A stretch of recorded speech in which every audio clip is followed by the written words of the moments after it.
Oh, and I'll be sure to draw the curtains. Oh, don't do that. I mean, not on account of me. I mean, well, you know what I mean. Yes, I'm afraid I do.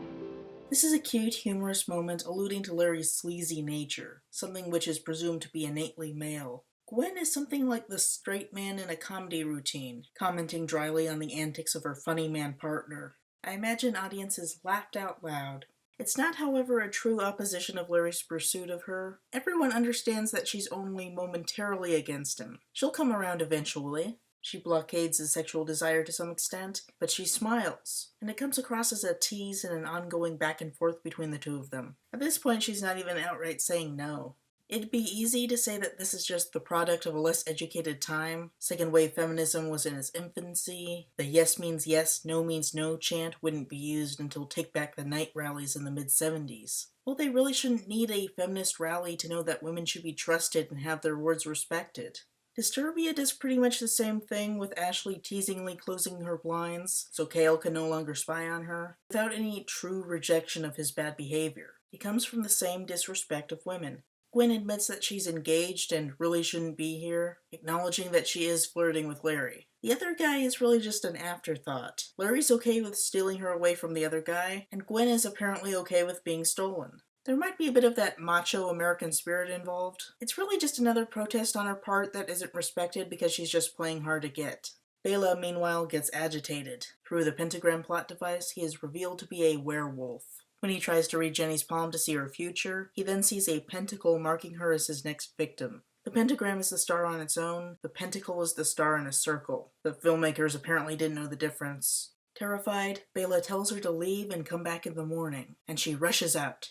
Bela then has an off-camera transformation that spooks a horse. There's a mysterious old Romany woman, Mileva, played by Maria Ospinskaya, who watches him. She seems aware that he's a werewolf, but doesn't do anything to stop him. The nomadic Romani people are a secretive and reclusive culture, often refusing to assimilate into the dominant cultures of the countries they travel through, similar to the Jews. And they likewise receive a lot of racism born of fear of the other. The fact that these Romanis are depicted bringing a werewolf into the sort of Welsh village comes from that racism fearing that the strange other culture means trouble for our own. Jenny screams, and Larry runs to help her. After a moment, Gwen follows. Larry finds Jenny being mauled by a wolf, sure. The dog, Wolf, bites him on the chest of all places, and Larry beats him to death with a silver cane. Yeah, not a silver bullet. Silver has long been considered an effective weapon against supernatural forces, and in The Wolfman, a silver cane does the job well. Larry stumbles away. Gwen finds him and calls for help. Mileva shows up, ascertains the situation, and then gives them a ride back to the castle before mysteriously slipping out. Gwen tries to explain what happened to Sir John and his friend, when a man comes and reports that Jenny has been found murdered. Wolf, gypsy woman, murder, what is this? One of these things is not like the others. One of these things doesn't belong. Can you tell which thing is not like the others? Before I finish my song. Yeah, note how the mere presence of a Romani woman is treated as something bizarre and spooky. The investigators later determine that an animal killed Jenny. They also find Bela's human body with Larry's cane beside it as a clear murder weapon.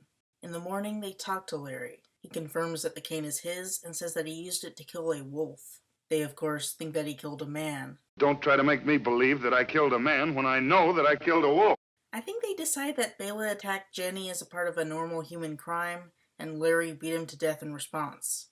This could be seen as classist and racist for believing the rich white person over the lower-class Romani man. Larry insists that he killed a wolf, and he shows the bite marks, which mysteriously healed overnight. In the original plot, it would have been ambiguous if Larry was just seeing things or not.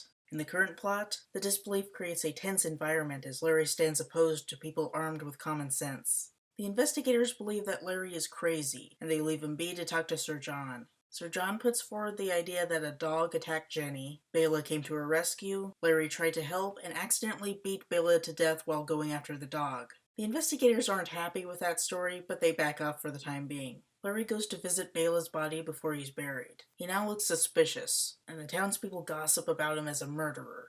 He sneaks into the church to examine the body, but is forced to hide when the priest and Maleva walk over. They're arguing about the proper way to hold a funeral, based on different cultures. He finds it appalling that Romanis are pouring into town to make merriment when death is so grim. She counters that the Christian religion holds that souls go on to a better place, so death should logically be celebrated.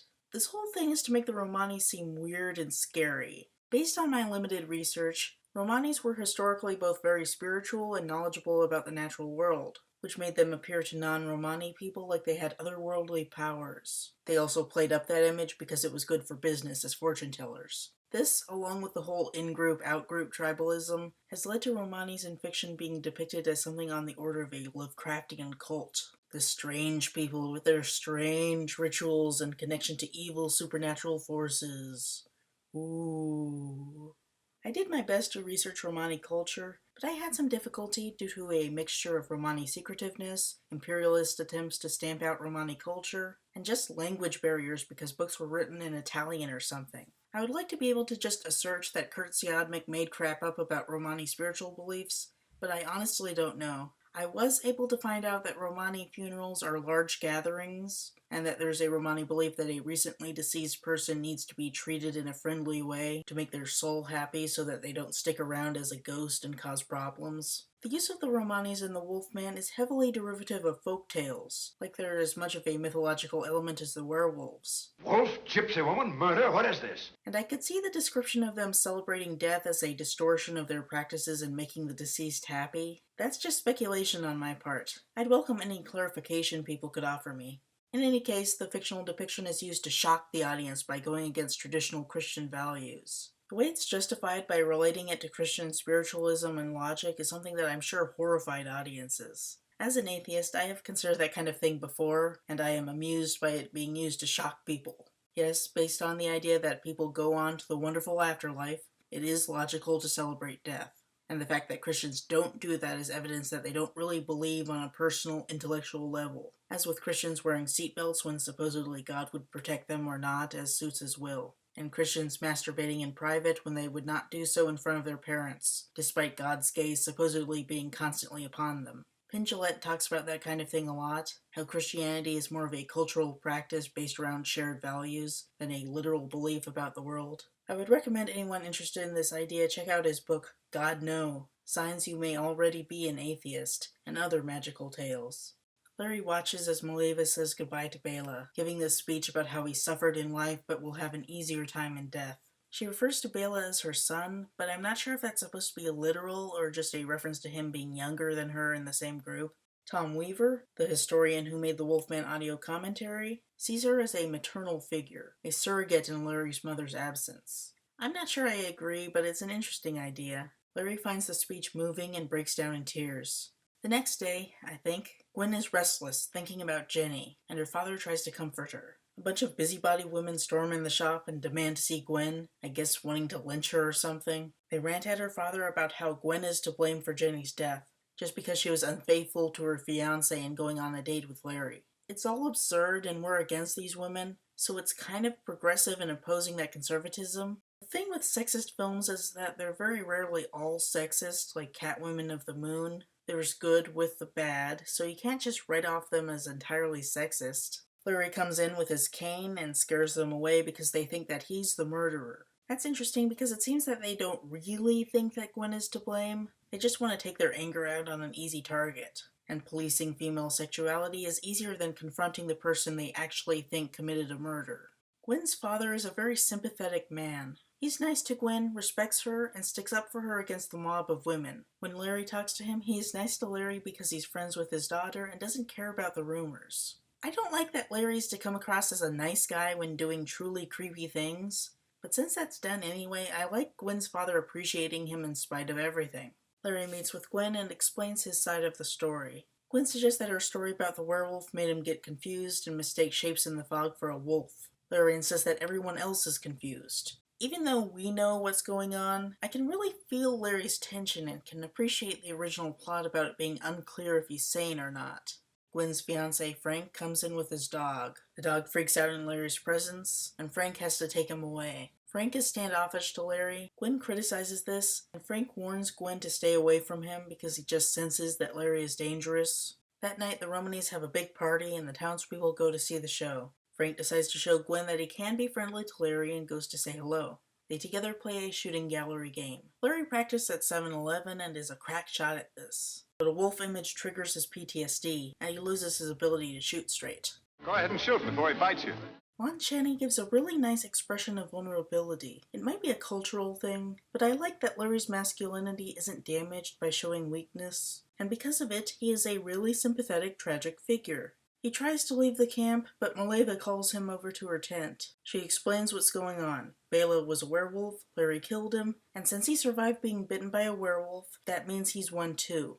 Larry becomes frightened and rejects the idea as insane, which fits in with the original plot. But Maleva eventually persuades him to take a pentagram charm to keep the evil spell at bay. This raises the question of why she never gave it to Bela. Apparently he was never her favorite son. As Larry leaves, she spreads a message to the other Romanes, and they frantically break camp to get away from the werewolf. Again, why not this with Bela?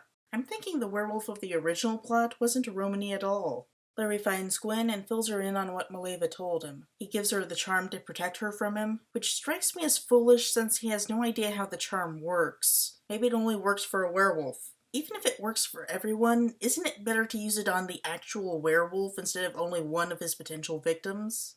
Gwen finds the notion absurd. Well, not the werewolf part, but that he would ever harm her. Yeah, this strange guy who coerced her into dating him doesn't come across as a possible threat to her at all. I don't blame her. I blame the writing making it look like this kind of thing is acceptable for the romance. They kiss, and then the Romanes get the hell out of there, terrifying Larry all the more. There's then a trippy sequence showing Larry's emotional state as he runs for the castle, convinced that he's turning into a werewolf. Well, that's what happens when you get rid of the charm, Larry. Once he's alone, he takes off his clothes and sees that he's going through puberty again.